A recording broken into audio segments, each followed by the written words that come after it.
Deep within the rainforests of the Agastya hills of Kerala live the members of the Kani tribe.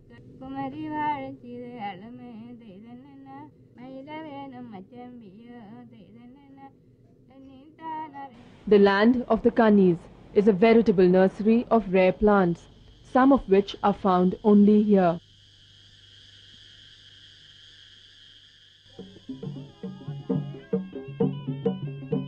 According to legend, the Kanis are descendants of Agastya, chief physician to the god. Folklore says that his wisdom of healing has been distilled in the Kanis through the ages.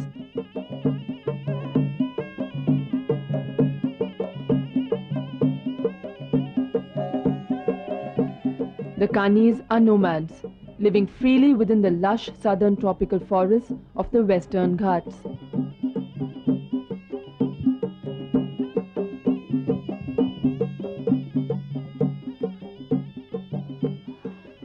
Their prowess in healing with plants is widely acknowledged. Kani healers or platis are respected immensely and still use ancient ways to cure illnesses. If there is one plant, however, that lies at the core of their knowledge, it is the Arogya Pacha.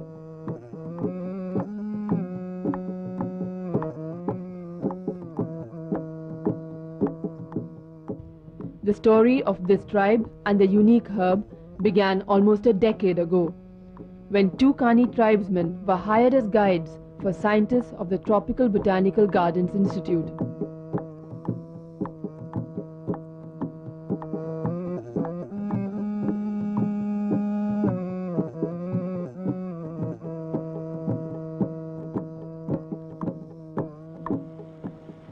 Trekking through the leech-infested jungles proved arduous. The scientists found that they were getting exhausted soon. Their guides, however, seemed tireless. The botanists could not help but wonder at this.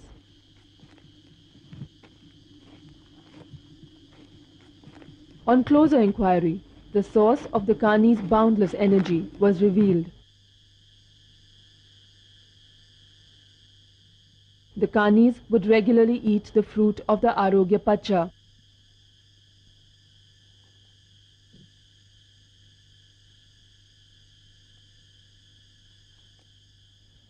The scientists too tried it and experienced a flush of energy. The Kanis were then persuaded to lead the team to this wonder plant, Trichophus zelanicus. Initially, they were reluctant, but the team promised to share all benefits with the Kani community. In 1996, after 8 years of research, the TBGRI produced a drug called Jeevani, using the properties of Arogya Pacha.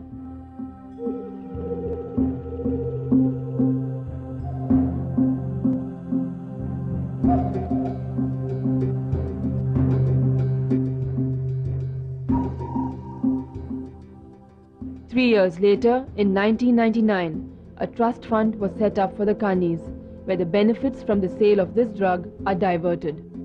The money is to be used for the welfare of the entire community.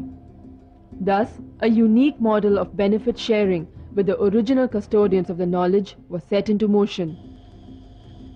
To safeguard India's treasury of biodiversity and healing systems from threat, action is being taken all over the country. In the forests of Madhya Pradesh, Swati, a research scholar, demonstrates the sheer number of plants in a small patch on the forest floor.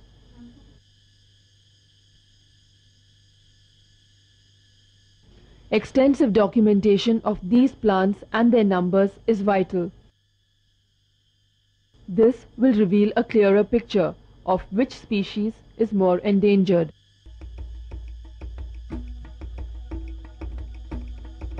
Similar work can be seen at the Baiv Center in Tiptur, Karnataka.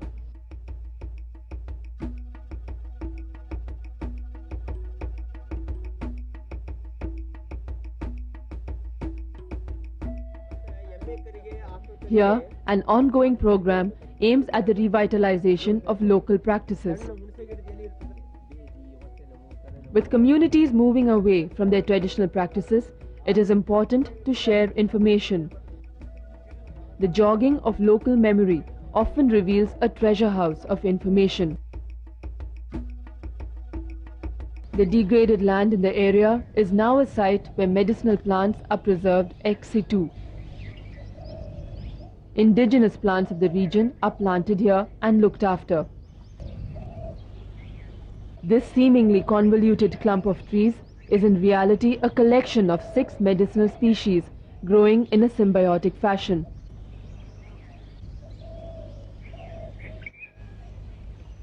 A nursery is also maintained. Apart from being a means of income to the locals who work here, species that are declining in the wild are grown to replenish wild stock at a later date. Apart from deforestation, another reason for the decline of important floral species is the collection of these plants from the wild. The preservation of wild areas is thus the need of the hour. To do this, agencies have simply revitalized the age-old tradition of marking areas as sacred groves where the cutting down of plants is not allowed. The foundation for the revitalization of local health traditions has been instrumental in the setting up of many such areas within the country. Devarayana Durga, a forest in Karnataka, is one such area. Even a short walk through it provides one with glimpses of many plants, both common and endangered, that have tremendous medicinal value. It is clear that India's foremost task is to protect its forests. This ensures much more than the safeguarding of the land with its varied flora and fauna. India has a history of links, cultural, mythological, and scientific, with its trees. These links have persevered against great odds, creating extensive philosophies of healing systems.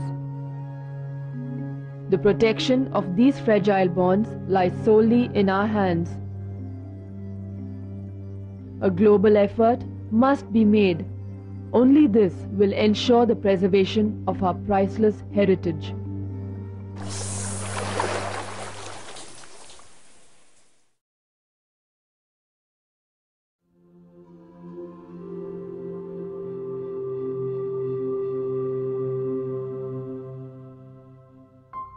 Perhaps nowhere in the world have plants been as widely venerated and studied from ancient times as in India. Plants have intrinsic links with religion and traditional practices. Forests were once held as the abode of heavenly spirits. This veneration has in fact helped preserve many tracts of forests even in these times when their destruction is rampant. With diverse ecosystems, India is among the richest nations in terms of the sheer number of plant species. Terrain as varied as the mountains, rainforests, and deserts are home to thousands of plants that typify the region. Unbelievably, even after a century of research, in just 40% of the total geographical area, the official estimate of plant species stands at 45,000.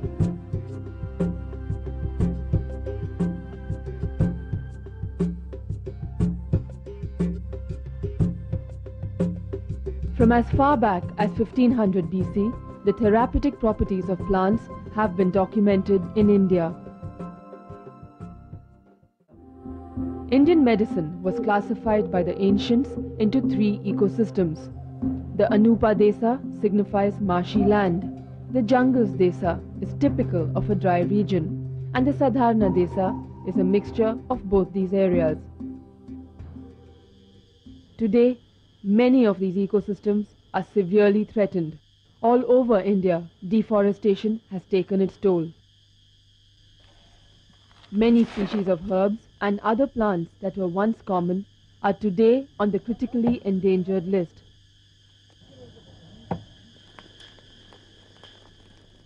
This is a direct threat to the wealth of traditional knowledge that India lays claim to.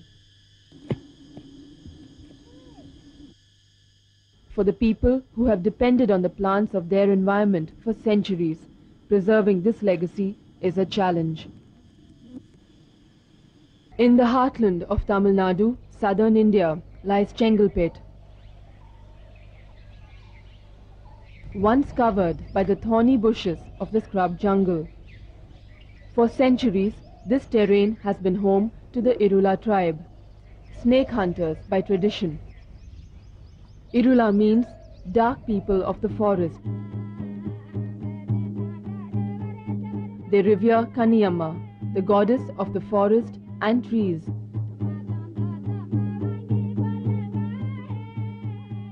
Although the forests have long disappeared, the Irula still lives by the ancient tenets of harmony with nature.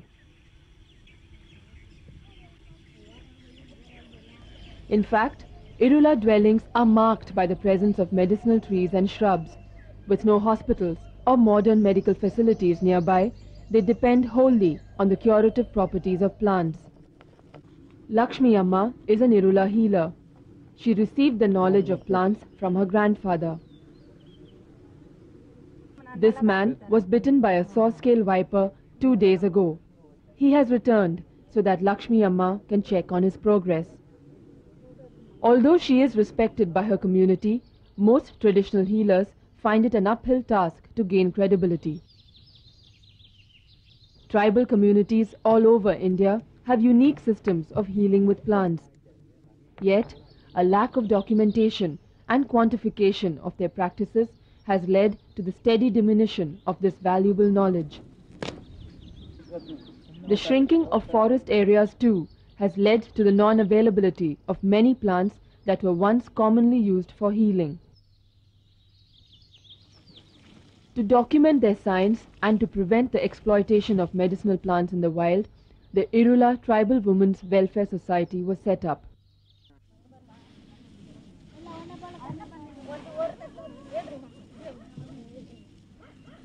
Run by Irula women, the society's goal is to revitalize indigenous traditions and collate information. More than 100 species of medicinal plants have been planted here.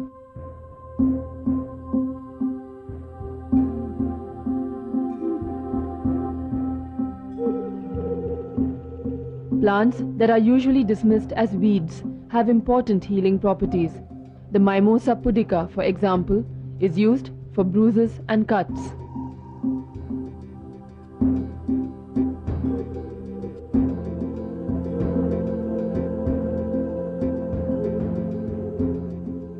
Many of these plants are also used by the Irulas as anti-venom against snake bites. The Irula women here have collected and preserved seeds of more than 700 plant species that are on the endangered list. This is the real wealth of the society.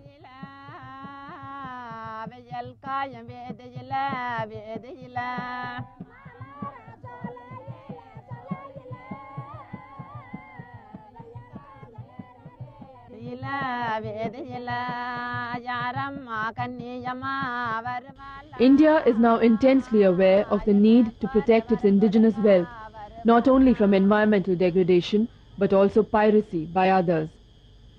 The neem tree best illustrates the growing problems faced by indigenous knowledge systems. The pesticidal properties of neem have been used by Indians for centuries. Yet, an American company applied for patents on the properties of neem. Patents on the use of haldi or turmeric were also applied for. All these were successfully revoked.